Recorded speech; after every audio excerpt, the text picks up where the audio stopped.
अगर आपने भारत में इतिहास पढ़ा होगा तो उसमें आपको ज़्यादातर मुग़ल एम्पायर या मौर्यन एम्पायर और गुप्ता एम्पायर के बारे में पढ़ाया जाता होगा।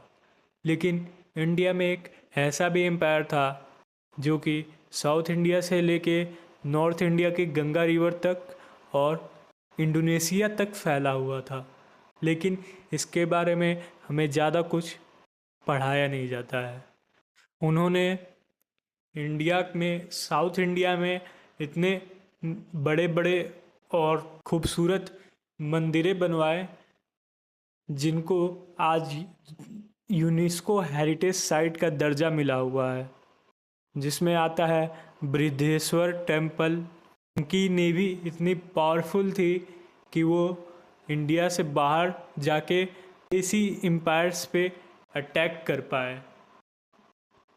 यहाँ बात हो रही है चोल डायनेस्टी की, चोला एम्पायर की, जिनको हिंदी में चोल एम्पायर भी बोलते हैं। चोल एम्पायर शायद इंडिया का one of the greatest empire था। इंडिया का ही नहीं, एशिया के हिस्ट्री का one of the greatest empire. तो अगर हम इतिहास को उठा के देखें तो जो चोल्स थे वो भारत के इतिहास में कोई नए नहीं थे। उनका जिक्र तमिल संगम लिटरेचर में 2000 साल पहले से आ रहा है। जो साउथ के 3 बड़े किंगडम्स थे, चोल, पांड्याज और चेराज, उनमें चोल भी आता है।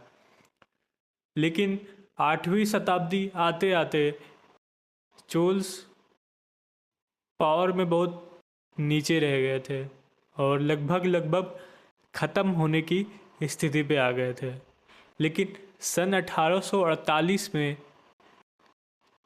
चोल वंश के एक राजा विजयलया ने तंजावुर को कैप्चर करके एक नींव रख दी चोल वंश के लिए। और शायद उनको भी उस बात का एहसास नहीं होगा कि उन्होंने कितना बड़ा काम कर दिया है। फिर आगे चल के उनके वंशज इस लेगेसी को बढ़ाते गए, लेकिन रियल चेंज तब आया जब 985 ईस्वी में राजा राज चोल शासन में आए। उन्होंने चोल डायनेस्टी के इतिहास को बदल के रख दिया। राजा राज चोल सिर्फ एक एम्परर नहीं थे, वो एक विजनरी लीडर थे। सिर्फ 3 दशकों में उन्होंने पूरे साउथ इंडिया और नॉर्दर्न श्रीलंका, मालदीव्स तक कैप्चर कर लिया। और सिर्फ रूल नहीं किया, पूरा सिस्टम बदल के रख दिया। उन्होंने बड़े से लेके छोटे लेवल तक सब चीज़ को रिकॉर्ड करना शुरू किया। हम आज चोलों के बारे में बाकी सारे डायनेस्टी से ज़्यादा जानते हैं, बस उनकी इस रिकॉर्ड कीपिंग ऑब्सेशन के कारण।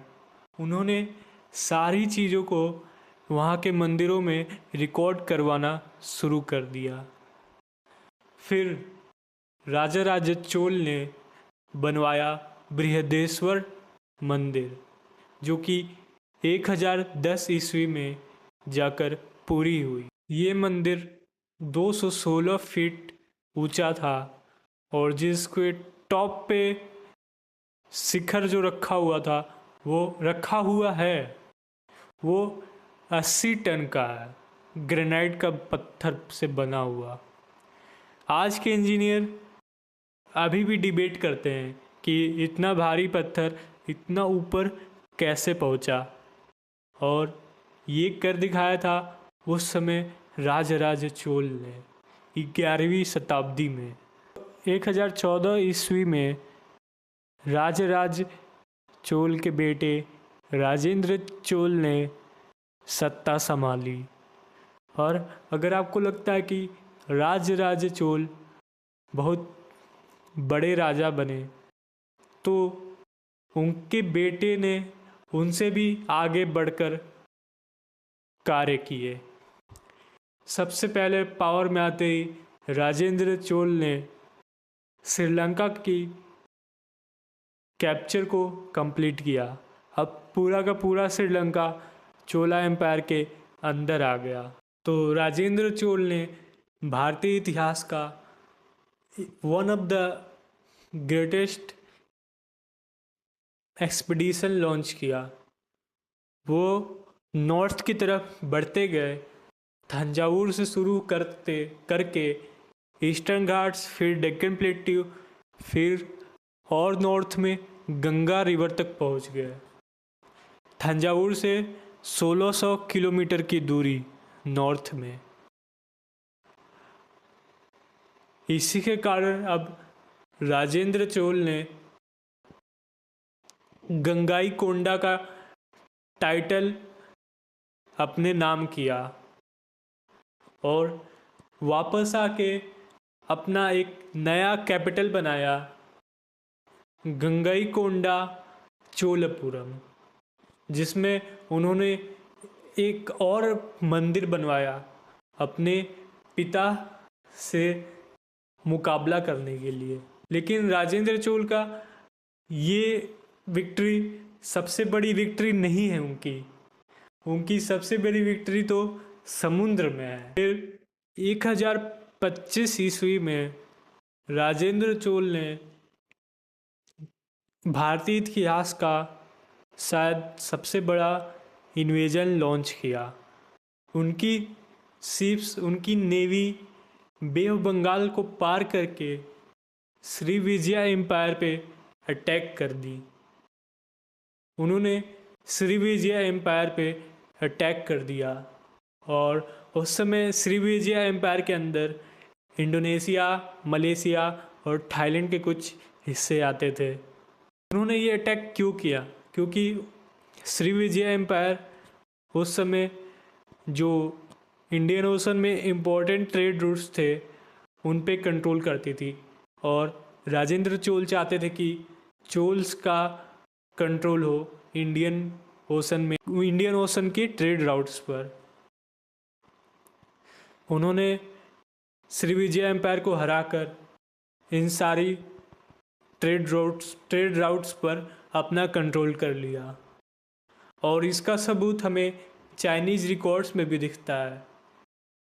और चोलों ने अपना एनवॉय, अपना राजदूत चीन में भी भेजा था। इसके बाद चोल बन गए सबसे बड़े नेवल सुपर पावर और इसके बाद चोलाज ने इंडिया का कल्चर, ट्रेडिशन, रिलीजन इंडिया के बाहर फैला दिया। आज अगर आप कोई भी मंदिर या टेम्पल साउथ ईस्ट एशिया में देखेंगे तो उसमें आपको इंडियन आर्ट एंड कल्चर देखने को मिलेगा और ये सिर्फ मुमकिन हो पाया चोलाज के वजह से। इन्होंने ही साउथ ईस्ट एशिया में अपना कंट्रोल कायम किया और अपना ट्रेडिशन, रिलीजन सब चीज़ वहाँ पे फैलाया।